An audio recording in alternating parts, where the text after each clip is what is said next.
Welcome back to our channel. Nalgonda జిల్లా కొండమల్లిపల్లిలో రూపారెడ్డి హత్య. అతి దారుణమైన హత్యకు సంబంధించిన చిక్కుముడి విప్పిరు పోలీసులు. 100 మందిని ఇన్వెస్టిగేషన్ చేసిన తర్వాత ఆఖరికి రూపారెడ్డిని చంపింది, మర్డర్ చేసింది ఆ స్కూల్ పిల్లలే అని తేల్చిర్రు పోలీసులు. అసలు రూపారెడ్డి కేసులో ఏం జరిగింది? ఎందుకు ఆ పిల్లలు ఆ ప్రిన్సిపల్‌ని చంపాల్సిన పరిస్థితొచ్చింది? ఇట్లాంటి విషయాలన్నీ గూడా ఈ వీడియోలో మాట్లాడదాం. ముందుగా ఛానెల్‌ని సబ్స్క్రైబ్ జేసుకోండి. అండ్ మీకేమనిపించింది ఈ వీడియో విన్న తర్వాత? పిల్లల విషయంలో ఎందుకు ఇలాంటి క్రిమినల్ మైండ్‌సెట్ మారింది? తల్లిదండ్రులు ఏం చెయ్యాలి? ఇలాంటి విషయాలన్నీ కూడా మీ ఒపీనియన్‌ని కామెంట్ రూపంలో చెప్పండి. అయితే రూపారెడ్డి హత్య. చిన్న క్లూ కూడా లేదు. ఒక్కరి ఫింగర్ ప్రింట్ కూడా లేదు. ఆ ఇంట్లో లేదు, డోర్ దగ్గర లేదు, ఆమె చనిపోయిన ప్రాంతంలో లేదు. బీరువాలో నుంచి డబ్బులు తీసిన ఆ బీరువా హ్యాండిల్‌కి లేదు. ఆమె ఒంటి పైన లేదు. సో, ఇవన్నీ జూసి ఒక బాగా మర్డర్స్ జేసేవాళ్ళు, ఒక క్రిమినల్స్ జేస్తే ఎట్లా ఉంటదో, అట్లా పోలీసులు చేశారేమో అనే కోణంలో ఫస్ట్‌గా ఇన్వెస్టిగేషన్ స్టార్ట్ చేశారు. దాదాపు 100 మందిని అనుమానించి ఈ కేస్‌లో 100 మందిని ఇన్వెస్టిగేషన్ జేశారు. అందులో నాగార్జున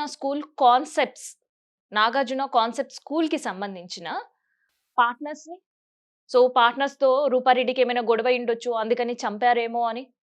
తన భర్తని, తన కుటుంబ సభ్యుల్ని, బంధువుల్ని, సన్నిహితుల్ని, ఫ్రెండ్స్‌ని ఇట్లా ప్రతి ఒక్కరిని అనుమానించారు. ఏకంగా ఆ ప్రిన్సిపల్ దగ్గర పనిచేస్తున్న టీచర్స్‌ని కూడా అనుమానించారు పోలీసులు. ఎక్కడ ఒక చిన్న క్లూ కూడా దొరకలే. ఎవ్వరిది దగ్గర ఒక చిన్న అనుమానాస్పదంగా కూడా కనిపించలే. ఆఖరికి రూపారెడ్డి ఇంటి వెనకాలుండే సీసీ కెమెరాని చాలా క్షుణ్ణంగా పరిశీలించినప్పుడు స్కూలు పిల్లలు ఆ వెనక డోర్ నుంచి వస్తున్నట్టు గమనించారు. ఆ తర్వాత ఆ కోణంలో ఇన్వెస్టిగేషన్ చేసిన పోలీసులకి నిజాలు తెలిసి షాక్ అయిపోయారు. కేవలం పోలీసులు మాత్రమే కాదు, ఈ ఘటన విన్న తర్వాత నల్గొండ సంబంధించిన ప్రజలే గావచ్చు, నాగార్జున కాన్సెప్ట్ స్కూల్ పిల్లలతో పాటు తల్లిదండ్రులు కూడా షాక్ అయిన పరిస్థితి. 10థ్ క్లాస్ స్టూడెంట్స్ రూపారెడ్డిని చంపేశారట. ఎందుకో తెలుసా? గంజాయి సేవిస్తున్న పిల్లలకు సంబంధించిన ఫోటోలు, వీడియోలు రూపారెడ్డి ఫోన్‌లో ఉన్నాయి. ఆ రూపారెడ్డి ఫోన్ విషయంలో పిల్లలు ఎక్కడ వాళ్ళ తల్లిదండ్రులకు జెప్పేస్తదో రూపారెడ్డి, లేదు మిగతా వాళ్ళకి ఆ ఎవిడెన్స్ ఎక్కడ చూపిస్తదో అని ఒక భయం. భయంలో ఆ ఫోన్ మాత్రమే దొంగలించాలి గాదు, రూపారెడ్డినే చంపేస్తే అయిపోతదని ప్లాన్ వేశారట. 10థ్ క్లాస్ పిల్లల మైండ్‌సెట్‌లో ఇంత క్రిమినల్ మెంటాలిటీయా? ఇంత క్రుయాలిటీగా పిల్లలు ఆలోచించారా? అసలు వినడానికే చాలా షాకింగ్ అనిపిస్తుంది గదా!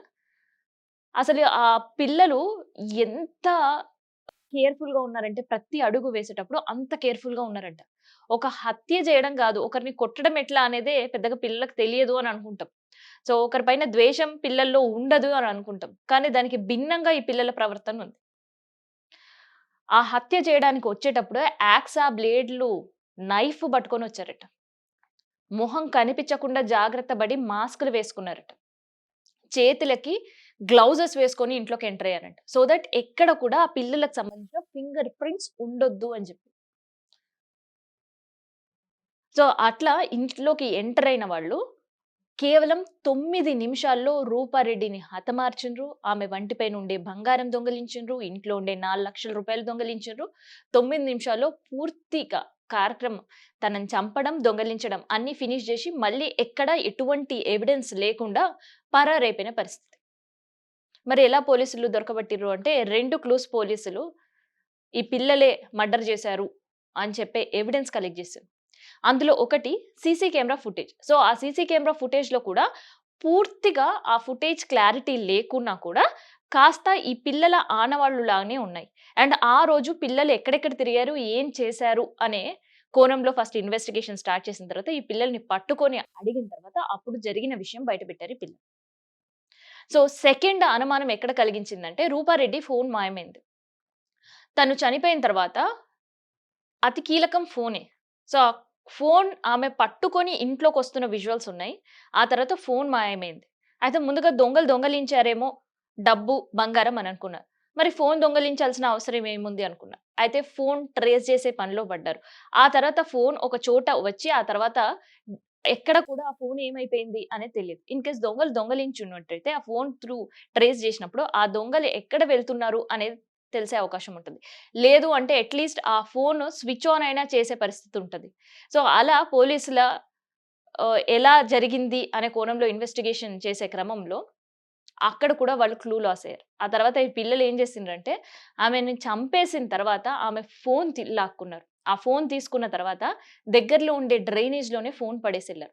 ఇన్‌కేస్ దొంగలైతే ఫోన్ ఎత్తుకెళ్ళిపోతారు. కానీ డ్రైనేజ్‌లో ఎందుకేశారు అనే కోణంలో ఇన్వెస్టిగేషన్ స్టార్ట్ చేసినప్పుడు, అక్కడుండే సీసీ కెమెరా ఫుటేజ్‌లో ఒక బ్లర్‌గా పెద్దగా క్లారిటీ లేని ఫోటోస్ ఈ 2 కనిపించినప్పుడు, పోలీసులు పిల్లలనే కోణంలో ఇన్వెస్టిగేషన్ స్టార్ట్ చేశారు. సో, పిల్లలనే కోణంలో ఇన్వెస్టిగేషన్ స్టార్ట్ చేసిన తర్వాత పూర్వ విద్యార్థులు వాళ్ళని గూడా ఇన్వెస్టిగేషన్ జేశారు. ఆ తర్వాత ప్రెజెంట్ క్లాస్‌లో ఉండే పిల్లల్ని ఎవరెవరికి తిను టీచ్ చేస్తుందో అండ్ ఎక్కువ పిల్లలు ఏ క్లాస్ పైన దృష్టి పెట్టిందో అనే దాని పైన వీళ్ళు ఇన్వెస్టిగేషన్ స్టార్ట్ చేశారు. అప్పుడు బయటపడ్డ విషయం ఏందంటే, ఈ ముగ్గురు 10వ తరగతి చదువుతున్న పిల్లలే రూపారెడ్డిని హతమార్చారు. సో, హతమార్చడానికి కారణాలు కేవలం గంజాయి మాత్రమే. సో, గంజాయివి సేవించడం స్కూల్ బయట రూపారెడ్డి వెళ్ళేటప్పుడో, వచ్చేటప్పుడో పిల్లల పైన ఒక నిఘా ఏసింది. కనిపెట్టింది. సో, ఆ ఫోటోలు, వీడియోలు సేకరించింది. పిల్లల్ని పిలిచి మందలించింది. ఇదే మళ్ళీ రిపీట్ అయితే మీ పేరెంట్స్‌కి పిలిచి నేను జెప్తాను అని జెప్పి మందలించింది. సో, ఈ విషయం ఎక్కడ ఇంట్లో వాళ్ళకి తెలిసిపోతదో, ఎక్కడ మిగతా క్లాస్‌మేట్స్‌కి తెలిసిపోతదో, ఎక్కడ బంధువులకు తెలిసిపోతదో, ఇన్‌కేస్ ప్రిన్సిపల్ గనుక 10థ్ క్లాస్‌లో ఉన్నప్పుడు టీసీ ఇస్తే ఏమైపోతదో, ఇంట్లో వాళ్ళకి తెలిస్తే ఊరుకుంటారా? ఊరుకోరు. సో, ఇలాంటి భయాలన్నీ కూడా పిల్లల్ని ఒక్కసారిగా వెంటాడేయలేదు. సో, అక్కడ వాళ్ళ మైండ్ సెట్ చేంజ్ అయింది. సో, రూపారెడ్డి అక్కడ పిల్లల్ని భయం, భక్తులతో సక్రమ దారిలో పెట్టాలి అని అనుకుంది. సో, పిల్లలు చేసే తప్పులను సరిచేయాలి అని అనుకుంది. కానీ ఆ పిల్లలే ఆమెను హతమార్చే పరిస్థితికి తీసుకొనొచ్చింది. సో, తన ఫోన్‌లో ఎవిడెన్స్ ఉంది అని చూపించిన రోజు నుంచి రూపారెడ్డికి సంబంధించిన ఫోన్ దొంగలించాలని అనుకున్నారు. సో, దానికి సంబంధించిన ప్రయత్నాలు చేశారు. సో, అవి ఫెయిల్యూర్ అయ్యాయి. సో, ఇన్ కేస్ ఫోన్ దొంగలించినా కూడా రూపారెడ్డికి నిజం తెలుసు కాబట్టి పేరెంట్స్‌కో మిగతా వాళ్ళకి ఎక్కడ చెప్తదో అనే భయంతో ఆ నెక్స్ట్ ప్లాన్ ఆఫ్ యాక్షన్ వాళ్ళు మార్చుకుంది ఏంటంటే రూపారెడ్డిని చంపాలి అని. సో, దానికి సంబంధించి ఒక స్కెచ్ చేసిర్రు. రూపారెడ్డిని హతమార్చిన పరిస్థితి. సో, ఎవరైనా పిల్లలు చంపేసుంటారు ఒక ప్రిన్సిపల్‌ని అనే కోణంలో కూడా ఆలోచించరు. అందుకనే పోలీసులకి ఈ నెల 11వ తారీఖున హత్య జరిగితే, నిన్నటి వరకు కూడా టైం తీసుకున్నారు. ఎన్ని కోణాల్లో వాళ్ళు దర్యాప్తు చేసినా ఎక్కడ అనుమానించేటట్టు ఎవ్వరి వ్యవహార శైలి లేదు. ఎవ్వరి మాటలు లేదు. ఎవ్వరు తీరు లేదు. ఎవరితో ఆమెకు వివాదం లేదు. చంపేంత కోపం, గొడవలు రూపారెడ్డికి ఎవ్వరితోనూ లేవు. సో, ఆఖరి అవకాశంగా విద్యార్థులను టార్గెట్ చేసుకొని పోలీసులు ఇన్వెస్టిగేషన్ చేస్తే, అప్పుడు ఈ విషయం బయటపడింది. సో, ఈ ఘటన విన్న తర్వాత మీకేమనిపించింది? పిల్లల్లో ఇంత క్రుయాలిటీ పెరగడానికి కారణం ఏమనిపించింది? ఇంకొక షాకింగ్ విషయం ఏందంటే, రూపారెడ్డిని హతమార్చిన రోజు కూడా పిల్లలు గంజాయి సేవించే ఉన్నారట. సో, గంజాయి మత్తులో చేశారా? లేదంటే ముందుగానే వాళ్ళు అనుకున్న ప్లాన్ వేసుకొని చేశారా? అసలేంటి పిల్లల విషయం? ఎందుకంటే పిల్లలు మైనర్‌లు.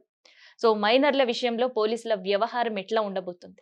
సో, ఇది కూడా చాలా క్రూషియల్. సో, ఇన్వెస్టిగేషన్ కంప్లీట్ అయిపోయింది.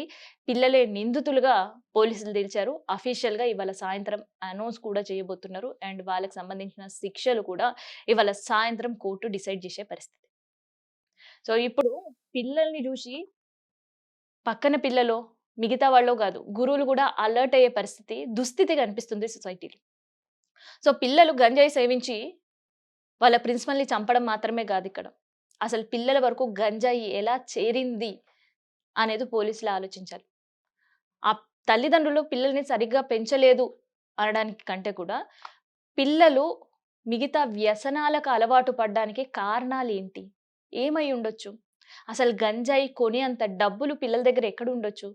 సో, వాళ్ళకి కోపముంది ఫోను అని మాత్రమే అననుకుంటే, ఫోను తీసుకెళ్ళిపోయిండ్రు, రూపారెడ్డిని మర్డర్ చేసిండ్రు. కానీ, తర్వాత తన ఒంటిపైన ఉండే బంగారాన్ని దొంగిలించిండ్రు. అక్కడ బీరువాలో ఉండే రూ. 4,00,000 దొంగిలించిండ్రు. అంటే పిల్లలతో ఎవరైనా చేయించారా? లేదంటే పిల్లలే చేశారా? దొంగలించిన డబ్బులు ఏం చేశారు? ఆ బంగారంతో మళ్ళీ గంజాయా? లేదంటే డ్రగ్స్ వరకు పిల్లలు వెళ్లారా? ఈ కోణంలో కూడా పోలీసులు దర్యాప్తు పూర్తి చేశారు.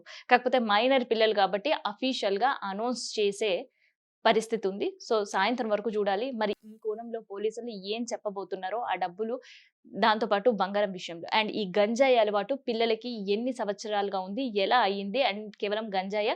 లేదంటే డ్రగ్స్ కొనుగోళ్ళకు కూడా ఈ పిల్లలు డబ్బుల కోసం దొంగతనాలకు పాల్పడుతున్నారు అనే వార్తలు కూడా ఆ కొండమల్లేపల్లిలో వినిపిస్తున్నాయి. సో, ఆ వార్తల్లో వాస్తవం ఎంత అనేది కూడా సాయంత్రం తేలనుంది.